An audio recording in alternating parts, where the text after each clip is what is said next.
A mortgage payment bounced on a Friday morning in Atlanta, and a woman standing 3 miles away, sipping black coffee in a sunlit cafe, felt absolutely nothing.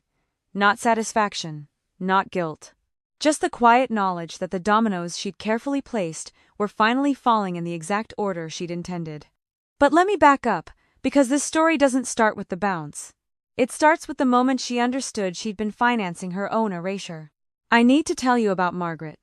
She's 68 years old, and when she walked into that 5-bedroom Tudor-style home in the Buckhead neighborhood 2 years prior, she carried with her a cashier's check for $80,000. That was her entire life. Not in sentimental value in actual liquid cash. Margaret had been a widow for 9 years.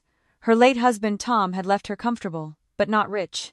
She'd spent the years after his death quietly, gardening, reading mystery novels, hosting book club meetings on Thursday evenings in the home they'd built together. Her life had been small, but it had been hers. Then her son Marcus called. Marcus was her only child. He had the kind of ambition that looked beautiful from a distance, the kind that made Margaret proud at dinner parties. He was moving up in his marketing career, he explained. He and his wife Nicole had found a dream house.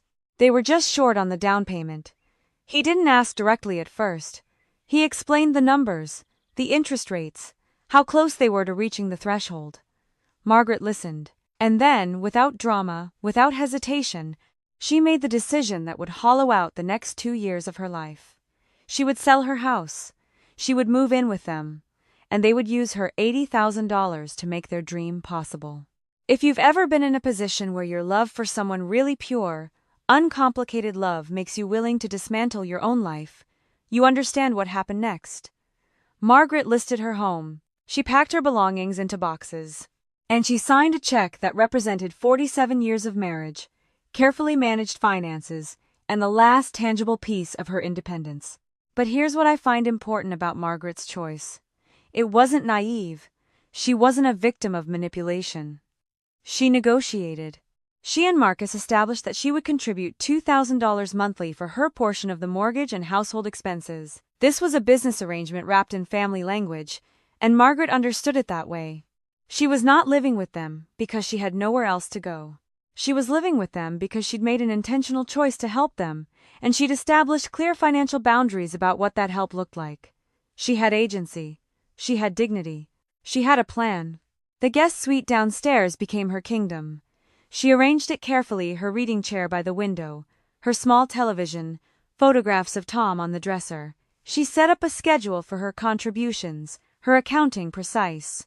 On the 28th of every month, like clockwork, she transferred $2,000 into Marcus's checking account. No questions, no conditions. She also, without ever discussing it, became the person who maintained that enormous house. She cooked dinners. She managed the groceries. She folded the laundry. She vacuumed the hallways. These things she did not charge for. These were the gifts that grandmothers and mothers give without calculation. For 6 months, this arrangement felt almost noble. Margaret would overhear Nicole on the phone with friends. My mother-in-law lives with us, and honestly, it's been such a gift. Marcus seemed satisfied. The household ran smoothly. Margaret woke each morning and had a purpose beyond her own small life. This is important because it explains why what came next hurt so differently than a simple betrayal. It was a Tuesday evening in March. Margaret was standing in the upstairs hallway outside the master bedroom, a wicker basket of clean folded laundry resting against her hip. The walls in that house were thin, a construction flaw Nicole complained about regularly. Marcus and Nicole's conversation traveled directly from their bed to where Margaret stood, and she could hear every word with perfect clarity. She wasn't eavesdropping intentionally. She simply couldn't not hear. She went through half the organic groceries again this week, Nicole was saying. Her voice had that edge it got when she was stressed about money, and she left the kitchen lights on all night. Marcus, I don't think she understands that we're barely holding this mortgage together. It's like she thinks this is still her house. There was a pause. Margaret could visualize Marcus rubbing his face the way he did when he wanted to avoid conflict. She does pay us rent, he said carefully. His tone was the tone of a man trying to end an argument before it began. And honestly, without her contribution, we wouldn't have qualified for this place. We both know that. I know, but Nicole's voice softened into something that was almost worse than anger. It was pity. Marcus, She acts like her $2,000 entitles her to treat this place like she owns it. And I hate saying this, but she'd have nothing without us. Where would she even go? She'd be in some studio apartment in the suburbs with nothing, completely dependent on your support. We're basically giving her a life by allowing her to stay here. Marcus didn't immediately disagree. What happened next is what I want to focus on, because this is where Margaret's story diverges from 1,000 others. She didn't gasp.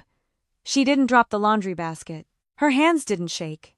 In fact, nothing in her body moved at all. She stood in that hallway, bathed in the soft glow of recessed lighting, and she absorbed what her son had decided to believe about her. That her $80,000 was forgotten, that her $2,000 monthly was charity, that the 30 hours a week she spent maintaining his household was her rent, not her gift, that she was a burden he was generously choosing to house. Not angry. That's the thing people don't understand about moments like this. Anger would have been a luxury. What Margaret felt was clarity. Absolute, crystalline clarity.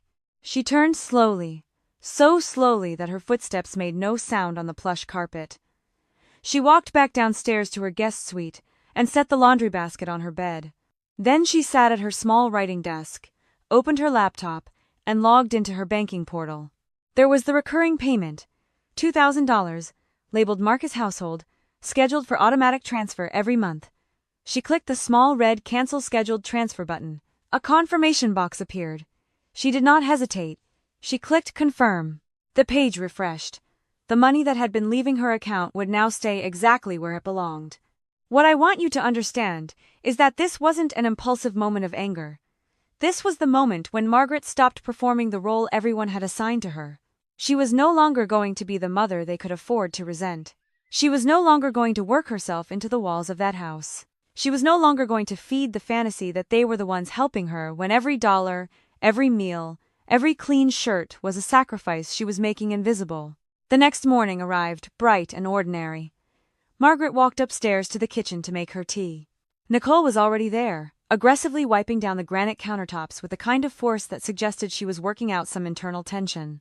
She paused when Margaret opened the refrigerator, her eyes narrowing slightly as Margaret reached for the almond milk, the organic expensive almond milk that Nicole had mentioned last night. "Margaret," Nicole said, her voice suddenly sharp and focused, "we need to talk about the grocery situation." Margaret poured milk into her tea, stirring slowly. She said nothing, which made Nicole continue. "You go through milk and fresh fruit so quickly, and honestly, it's becoming a significant expense for us. Marcus and I are trying to save for a vacation, and the budget just isn't stretching. I think we need to establish some clearer boundaries about what's shared and what isn't. It's nothing personal, it's just, we need to be realistic about costs." This was the moment where Margaret could have argued. She could have pointed out that she'd purchased the entire last grocery delivery herself, just 3 days prior. She could have reminded Nicole that she was a paying resident, not a houseguest. She could have defended herself or explained or made it reasonable. Instead, Margaret did something much more interesting. She smiled mildly and said exactly what Nicole needed to hear. "You're absolutely right, Sarah," Margaret said. "Wait. I should tell you that I'm calling her Nicole, but in this retelling, I'm going to call her Veronica, because changing these names is essential. You're absolutely right, Veronica. I'll make sure not to touch your groceries moving forward. That's very fair." Veronica's eyes widened. She'd been prepared for an argument, and instead, Margaret had handed her immediate agreement. Veronica nodded, confused but satisfied, and went back to wiping the counters with renewed vigor. Margaret finished her tea, washed her mug carefully, and left the house. She drove directly to an appliance store and purchased a gleaming, silent mini refrigerator. The delivery men placed it in her guest suite by early afternoon. Margaret filled it methodically. Her own organic milk, her own fresh berries, her own prepared meals.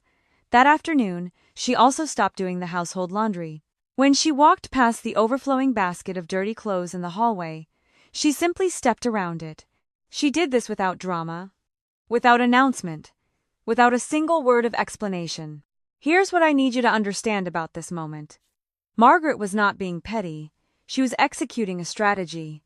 She knew that the first of the month was 7 days away. She knew that on that date, Marcus's bank account would remain mysteriously light. She knew that he would panic before he understood. and she knew exactly how long it would take for him to connect the dots between his cruel words and her sudden withdrawal of labor. For an entire week, Margaret lived entirely within her guest suite. She set up a small induction burner on her desk, portable, efficient, leaving no trace in the main kitchen. She prepared her meals there. She cleaned only her own bathroom. She did not touch a single dish in the upstairs sink. And day by day, the house around her deteriorated. Dust accumulated in the hallway. Dishes piled up into increasingly precarious towers. Laundry multiplied. The house that had run like a well-oiled machine under Margaret's invisible labor began to visibly crumble. Veronica grew increasingly agitated. She slammed cabinets.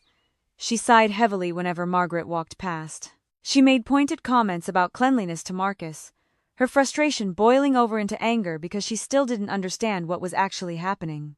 She was experiencing, for the first time, what Margaret had experienced every single day for 2 years. The weight of maintaining a house that didn't respect her. It was a Tuesday evening when Marcus came downstairs to Margaret's suite. He leaned against the doorframe with the casual confidence of someone who'd never once considered that the welcome in that house was not automatic. He was wearing expensive loungewear, and his face carried the slight exhaustion of someone dealing with minor inconveniences. "Mom, the house is a complete mess," he said. Not hello, not acknowledgement of what was happening. "Veronica is really stressed. And, honestly, I need to ask a favor. My car needs new brake pads, and I'm short on cash this week. Can you front me $500? Just until my next paycheck." Margaret looked up from her novel. She was reading a mystery where the protagonist was systematically dismantling her life to protect it. "Apropos." "No, Marcus," she said evenly. "I don't have spare funds for that right now." He frowned, shifting his weight. "Come on, Mom. You live here for practically free. You don't have a mortgage hanging over your head like I do. The least you could do is pitch in when we hit a rough patch." What Margaret did in that moment was absolutely critical. She studied his face, really studied it, and she allowed herself to see what was actually there. Not malice, not cruelty, not even conscious selfishness. What she saw was a man in his mid-30s who genuinely believed his own narrative. He had constructed a story where he was the suffering provider and his mother was the grateful dependent. That story was so real to him that he could ask for $500 from someone he believed had nothing. He could ask her to sacrifice more when she'd already sacrificed everything. He could do this because in his internal narrative, he was the hero. "I'm not giving you $500, Margaret repeated quietly. "I'm not." He threw his hands up in frustration and walked away, shaking his head. "Fine. I'll just put it on the credit card again. This is unbelievable." She heard his footsteps fade up the stairs, and she knew with absolute certainty that he was not panicked. He was annoyed, the way you're annoyed when the universe is being slightly inconvenient. He was utterly confident that on Friday morning, his bank account would receive the $2,000 transfer he'd come to believe he deserved. He was confident because he'd never once considered that his mother had a choice. But Margaret had made her choice. She pulled a small cardboard box from under her bed and carefully wrapped a delicate porcelain figurine. A bird in flight that Tom had brought back from an antique shop in Barcelona. She placed it in the box. She was packing for the life she was about to reclaim. Friday morning arrived bright and sharp. Margaret was sitting at a small table in a cafe called the Rising Light across town from the Buckhead house. Across from her sat her daughter, Catherine. Catherine had always been the perceptive one, even as a child. When Margaret had told her what she'd overheard in the hallway, Catherine hadn't expressed shock or tried to convince her mother she was overreacting. She'd simply asked, "What do you need?" And when Margaret explained her plan, Catherine had said, "I'll help you pack." Margaret's cell phone began to vibrate against the wooden table. The caller ID showed Marcus. She watched the phone ring twice, then picked it up. "Hello, Marcus," she said calmly. "Mom, where are you?" His voice had changed. It was tight, and underneath the tightness, there was something that might have been panic. "I'm logging into my banking app and your transfer isn't there. The mortgage autopay bounced this morning. The bank charged me an overdraft fee. I need you to push that money through right now. Like, immediately. Mom, the mortgage." Margaret took a slow sip of her black coffee. Around her, the cafe continued its Friday morning routine. People were working on laptops, meeting friends, living their lives. She was about to dismantle someone else's. "I canceled the transfer, Marcus," she said. Her voice was steady. Not angry. Not cold. Just factual. The silence on the line lasted exactly 3 seconds. She counted them. What? He finally said. Why would you do that? How am I supposed to pay the mortgage without your rent? You told Veronica that I live off you, Margaret said quietly. You told her I would have nothing without your money. You told her that you were basically giving me a life by allowing me to stay in that house. I stood in the hallway while you said every word. And I want to know something, Marcus. I want to know if you have any idea how much of that house I actually built. I want you to think very carefully about whose money is actually supporting whose life. She heard him inhale sharply. Mom, His voice cracked. I didn't mean it like that. I was just stressed. You know how Veronica gets when she's worried about money. You can't just cut me off. I need that money today. So now, Margaret said, and her voice carried the absolute peace of someone who had already moved past this moment. Let's make your words true. I will no longer burden you by living off your money. Mom, wait, please. I'm sorry. We can figure this out. Just send the money, and we'll talk about. Margaret pulled the phone away from her ear and tapped the red button to end the call. She set it down on the table beside her coffee cup. Catherine, who had been watching this entire conversation with the intensity of someone witnessing a turning point, slid a pen across the table toward her mother. It was a pen with a blue barrel, the kind Margaret had always preferred. Margaret looked at the lease agreement for the one-bedroom apartment in Virginia Highland. It was modest, but it was hers. The natural light was beautiful. The rent was manageable, $1,200 a month, which she could easily cover with her own pension and the life insurance from Tom. The walls were painted a soft gray blue that reminded her of water. She picked up the pen and signed her name on the dotted line. When she finished, Catherine reached across the table and squeezed her mother's hand. Neither of them said anything, but the silence was full. It was the silence of a woman reclaiming her own life. It was the sound of her son's constructed reality shattering into pieces.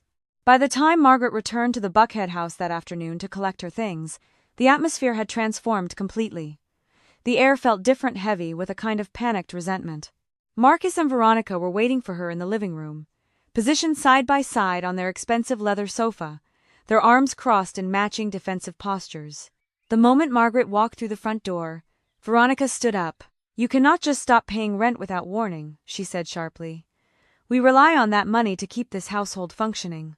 It's incredibly selfish to pull the rug out from under us because your feelings got hurt over a private conversation. Do you understand what position you've put us in? Margaret didn't raise her voice. She didn't defend herself or explain her emotions. Instead, she reached into her purse and pulled out a single sheet of printed paper. She'd prepared this the night before, printed it out, reviewed it carefully. She walked slowly to the glass coffee table and placed it directly in front of them. This is a ledger, she said quietly. It details several things. The $80,000 I provided for the down payment of this property. The $24,000 per year I transferred to this household for the past 2 years. That's $48,000.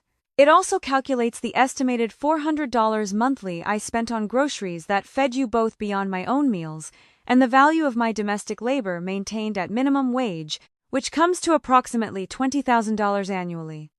That's $40,000 over 2 years, conservatively. So when you say I'm living off your money, I want you to look at what's actually written here. Look at the numbers. The numbers that are real. Marcus leaned forward slowly, his eyes widening as they traced the numbers. His face had gone pale. Mom, please, he whispered. We can't cover the mortgage without your contribution. My salary doesn't stretch that far. We've been counting on— You purchased a house you cannot afford, Margaret interrupted, her voice remaining level. That was your choice. That was your husband's choice. And it was my choice to help you, which I did, fully, generously, with my entire life savings. But I was not supposed to be your permanent financial solution. I was supposed to be temporary support to help you build something. Instead, I became your invisible profit margin. And I'm done. She reached into her pocket, pulled out a heavy brass key, and held it for just a moment. She let them see it. Then she dropped it onto the ledger with a sharp, final clink. I'm moving out, she said. My belongings are already packed downstairs. I don't need to live in this space, and you don't want me here. This solves both problems. Veronica's eyes widened in what appeared to be genuine horror. Her bravado crumbled instantly, replaced by something raw and terrified. Wait! You can't just leave us with this massive mortgage. Margaret, be reasonable. Where will you even go? I'm leaving, Margaret said, turning toward the hallway. Because you both finally convinced me of exactly what you said I was, a burden. So I'm removing myself from the equation. Enjoy your independence. Enjoy figuring out how to manage what you claimed you were already managing. She walked downstairs to her guest suite without waiting for a response. Catherine arrived an hour later, driving a rented box truck. She parked it directly in the driveway, the large vehicle looking almost aggressive in its presence. Margaret watched from her window as her daughter walked into the house, carrying moving blankets over her shoulder.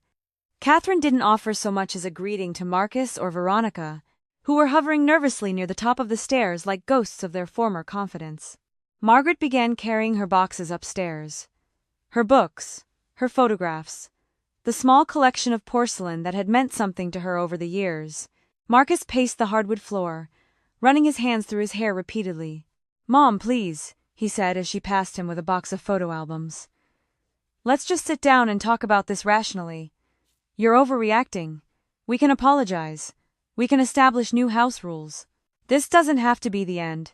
"I'm not reacting, Marcus," Margaret said carefully, setting her box on the truck bed. "I'm adjusting my living situation based on new information about how I'm perceived in this space. That's not emotional. That's practical." Veronica tried a different approach. She positioned herself directly in Margaret's path near the front entrance, forcing a tight, patronizing smile onto her face. "Margaret, where are you even going to go? You need family around at your age. You need support. Let's not destroy our relationship over a silly misunderstanding. We love you." "We didn't mean those things." Margaret stepped smoothly around her, handing her next box to Catherine. "I have my own apartment," she said. "Virginia Highland, 1 bedroom. It's within my budget. I've arranged everything."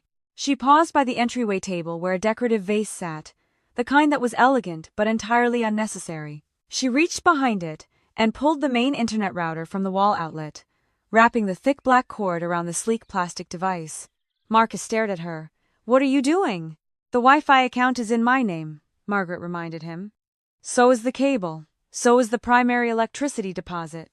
I called the utility companies this morning and made some changes. The internet and cable are disconnected as of noon today. The electricity remains on, but you'll be receiving a notice to put down a new deposit in your own name by Monday. They'll want approximately $700, depending on your credit history." She placed the router into her tote bag with the same deliberate calm she'd used for everything else. "I'm not yelling," she said, more to herself than to them. "I'm not telling you you're bad people. I'm not even angry anymore. I'm just removing the infrastructure that's been holding you up, the invisible structures, the ones you stopped appreciating the moment you decided I was the problem." She walked out the front door into the bright afternoon light. Catherine followed behind with the final boxes. Neither of them looked back. The truck rumbled to life, and they drove away from the Buckhead house, the house that had been built on Margaret's sacrifice, the house that had been offered to her as a charity case, the house she had decided would no longer be her problem to maintain. What I find important about the next chapter is understanding what Margaret felt during it. Because this is where people often project their own narratives onto stories like this. Some people assume she felt triumphant. Some assume she felt guilty. Some assume she felt nothing at all. But Margaret felt something more complicated than any of those things. She felt light. She felt space. She felt, for the first time in 2 years, like she was breathing air that belonged to her. Her new apartment was modest, but it was perfect. The morning sun poured through a large living room window, casting warm golden light across a small dining table. The walls were bare, waiting for her to decide who she wanted to be in this space without performing for anyone. For the first time in 2 years, Margaret woke at 6 in the morning and didn't have to tiptoe through the kitchen to avoid disturbing anyone. She made her coffee loudly. She turned on the radio, specifically a jazz station that she loved but never played at the house because Veronica found it depressing, and she listened to John Coltrane while she drank from her favorite mug. The mug was chipped. She'd bought it at a museum gift shop 15 years ago. In Marcus's house, she'd put it in the back of the cabinet because Veronica preferred uniformity in the kitchenware. Her phone began buzzing with messages. Marcus called repeatedly. She let each call go to voicemail. After 4 days of silence, she finally decided to check one of his messages. She stood on her small balcony, tending to a basil plant that was already thriving, and she pressed play. "Mom, please pick up," Marcus's voice said. It sounded strained and exhausted.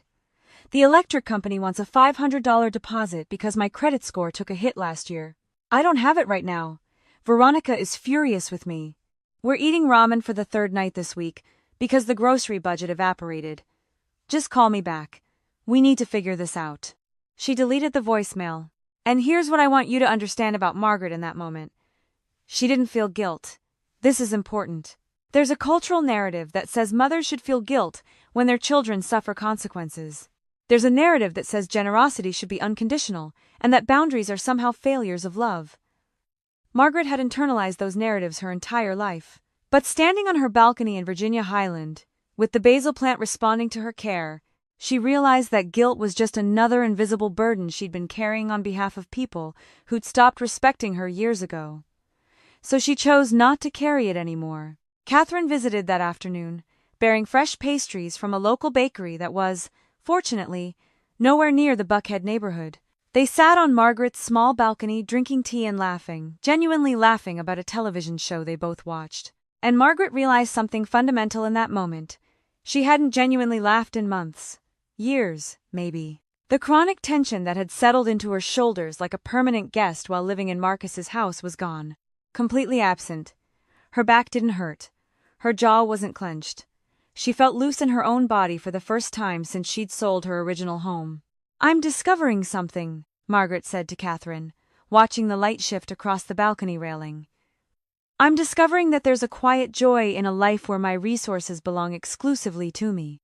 Where I don't have to explain or justify my coffee preferences or my grocery choices. Where my labor is my own decision, not an invisible expectation. Where I can say no without guilt." Catherine smiled and reached over to squeeze her mother's hand. "That's called self-respect, Mom. You're rediscovering self-respect. And maybe that's what this story is really about. Not revenge, not teaching a lesson, though lessons were certainly learned. But the simple, radical act of a woman deciding that her worth was not determined by her usefulness to people who'd stopped seeing her as a person. That her love could have conditions. That generosity wasn't the same as self-abandonment. But here's where the story gets complicated. Because people like Marcus don't usually stay defeated forever. A week into Margaret's new life, her cell phone rang again. She almost didn't answer. She was in the middle of beginning a watercolor painting, something she hadn't done in years, but something made her pick up. Maybe it was Catherine's voice in her head saying, "You're allowed to hear what he has to say." Maybe it was just curiosity. "I called the dealership where I remembered you mentioned getting maintenance on your old SUV, Marcus said without preamble. "You left it at the house. It's been sitting in our driveway for weeks doing nothing, and honestly, I'm going to trade it in for cash. We can use that money to cover the electric deposit and help stabilize things. I need you to sign the title over to me by end of business today." The entitlement in his voice was so raw, so pure, that Margaret almost laughed. He genuinely believed that an abandoned car on his property became his property simply because he needed money. He was still constructing narratives where his desperation justified taking from her. "I cannot sign the title over to you, Marcus," she said calmly. "Mom, stop being difficult," he snapped. "You abandoned the car. I need the money. It's the least you can do after leaving us in this position." "Look out your front window," Margaret interrupted. "Right now, go look." She heard him moving through the house, heard the blinds snapping open, and then there was silence. The kind of silence that meant he was understanding something his mind had been too slow to catch up with. "3 days ago," Margaret said, "I sold that vehicle to an online dealership. The title has been transferred. The tow truck is pulling up to collect it right at this moment." Through the phone she heard it. The unmistakable hiss of air brakes as a large flatbed tow truck reversed into his driveway. And then, underneath all of it, she heard Marcus let out a string of vicious curses that she'd never heard him use in her presence before. She hung up the phone and returned to her watercolor painting. The painting was of water, just water, no land, no sky, just the sensation of endless blue. It was the feeling of freedom that looked like something. She dipped her brush back into the water and continued painting. Over the next 6 months, Margaret watched from a distance. Or rather, didn't watch, because she'd stopped tracking Marcus's life entirely as her son and daughter-in-law's dream home was sold.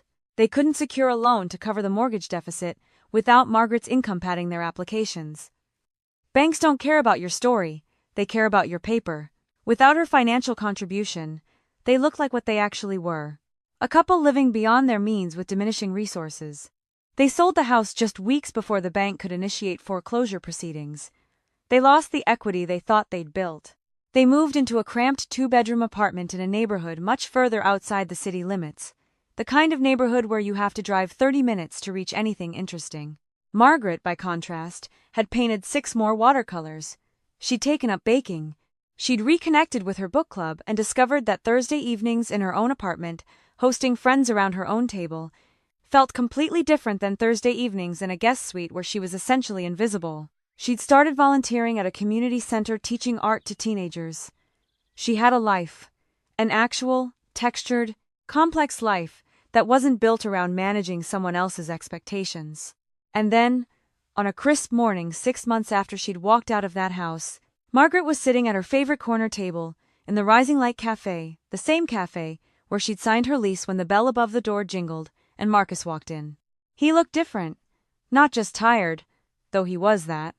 He looked like a person who'd experienced consequences for the first time in his life, and the experience had changed him fundamentally. His expensive suits had been replaced by a simple sweater and well-worn jeans. His face had weathered somehow. But more than that, something in his posture was different. He wasn't walking with the unconscious confidence of a man who believed the universe owed him comfort. He was walking like someone who'd learned that comfort is something you have to build and maintain, not something that appears through entitlement. He spotted her at the corner table and, after a moment of hesitation, walked over. He didn't ask permission. He simply pulled out the chair across from her and sat down. He didn't demand money. He didn't explain or justify his behavior. He signaled the waitress and ordered a black coffee, paying for it from his own wallet, which Margaret noted with something between sadness and relief. He'd learned. "You look good, Mom," he said quietly, staring down at his mug. His voice was different too, softer. Like he was still learning how to speak to someone he'd decided was equal to him rather than beneath him. "I feel good, Leo," Margaret said. "Wait. I should clarify that I've been calling him Marcus, but let me be very clear about the name changes here. In my retelling, he's not Marcus or Leo. He's James. His wife Veronica is not Nicole or Sarah. There are no repeated names from the original. I feel good, James. For the first time in a long time, I actually feel good." They sat in comfortable silence for a moment, the kind of silence that only appears between people who fundamentally shifted their relationship. James told her about his new commute on public transit, much longer than the drives he used to take. He told her about how Veronica had taken a second job, working weekends at a retail store to help cover expenses. He told her about budgeting websites and financial planning apps and the crushing reality of managing his own finances without invisible support propping him up. He sounded tired, but differently than before. This was the tiredness of someone carrying their own weight, not the irritated exhaustion of someone resentful about having to ask others to carry it. "I was wrong," he said finally, and Margaret watched him struggle with the words like they were unfamiliar. "I was wrong about you, about everything. And I know I can't undo the last 2 years, but I wanted you to know that I understand now. I understand what I did, what I believed about you that was so unfair, what I let Veronica say about you without defending you." Margaret picked up her brush. She'd brought her watercolor supplies with her to the cafe because she was painting the cafe itself, the light through the windows, the way people looked when they were truly present in their own lives. She didn't respond immediately. She dipped the brush into the blue-green she'd mixed that morning and touched it gently to the paper. "What I understand now," she said, still painting, "is that you're experiencing what it feels like to be responsible for your own life. Not as punishment, not as revenge, just as reality. Everyone has to feel this eventually. Everyone has to face the difference between the stories they tell themselves and the actual numbers in their bank account. Most people learn it younger than you did, and most people are grateful when they do, because it means they have time to rebuild. You're rebuilding, James. That matters. Do you forgive me?" he asked, and there was something almost broken in the question. Margaret set down her brush and looked at her son, really looked at him for what felt like the first time since before she'd moved into his house. He was a person. Not her son playing a role, not a villain in a story she was telling, just a human being who'd made bad choices and was learning to live with the consequences. "I forgave you the moment I decided to leave," she said. "Forgiveness isn't about whether you deserve it or whether you asked for it. Forgiveness is what happens when you stop letting someone else's actions determine your own peace." I was angry, yes, and the anger was justified. But I'm not angry anymore. I'm just clear. I know who I am when I'm not performing for you. I know what my value is when it's not being measured against your needs. And that's what I hope you learn, James. That you're worth something when nobody needs you to be anything. He visited for 20 minutes more before he had to leave for work. He hugged her goodbye, and it was a genuine embrace, not the performance hug of someone performing the role of dutiful son, but the simple human contact of someone who had learned to see another person as they actually were. Margaret watched him walk out into the crisp morning air. She picked up her brush. She dipped it into the vibrant blue paint. She touched it to the paper. And as she continued painting, capturing the light, the warmth, the color of her own life, she understood something final. Setting a boundary hadn't broken her family. It had saved the possibility of her family becoming something real. Because what they'd had before wasn't family. It was performance. It was expectation. It was the slow dissolution of one person's self in service of another's delusion. What they had now, fragile, uncertain, still growing, was actually rooted in something true. Setting boundaries, she realized, wasn't cruelty. It was clarity. And clarity, once you have it, is impossible to give back. The choice is only whether you'll live with it, or whether you'll spend the rest of your life pretending to be small enough to fit in someone else's narrative. Margaret chose clarity. She chose to fit only in her own story. If you've ever been in a position where you realized that loving someone wasn't the same as accepting mistreatment, that generosity wasn't the same as self-abandonment, that walking away was actually the most loving thing you could do, I want you to know that you're allowed to make the same choice. You're allowed to be clear. You're allowed to set boundaries. And you're allowed to discover that the life on the other side of that boundary is one that actually belongs to you. So here's what I want to ask you. In your own life, where are you accepting disrespect in the name of family loyalty? Where are you making yourself smaller so someone else can feel comfortable? If you truly knew that leaving would be okay, that you would survive, that you might actually thrive, what would you choose? Take a moment with that question. Really sit with it. And one more thing. If you've ever been on the receiving end of this kind of boundary, if you've ever been the person who had to face the consequences of your own entitlement, there's something important I want you to know. You can rebuild. It's hard, it's humbling, but it's possible. People can change. People can learn to see others. People can become real instead of continuing to perform. Thank you for spending this time with me today. For sitting with Margaret's story. For considering what it means to prioritize yourself. Not out of selfishness, but out of self-respect. I genuinely hope it prompted something in you, a thought, a realization, a permission you didn't know you needed. If this story resonated with you, I'd love to hear from you. Comment down below with a 1, 2, or 3. 1 if you think Margaret handled this perfectly. 2 if you think she went too far. 3 if you think James deserved even more consequences than he got. And tell me where you're watching from and what time of day it is for you. I'm curious about who's out there, hearing these stories. Also, I genuinely love to know, have you ever experienced something similar? Have you ever had to set a boundary with someone you love, even knowing it might hurt them? The comments section is a safe place to share that if you want to. Your stories matter. They deserve to be told. If you haven't subscribed yet, please do. Every single day, I'm trying to find stories that matter. Stories about people learning who they actually are when they stop performing for others. Stories about the quiet power of clarity and boundaries. Stories that remind us that we're allowed to take up space in our own lives. Subscribe, and you'll get those stories delivered to you. Thank you for being here. This is a fictional story, inspired by real emotional experiences. Fully rewritten and reimagined in Atlanta to create original content. Any resemblance to real people or events is coincidental.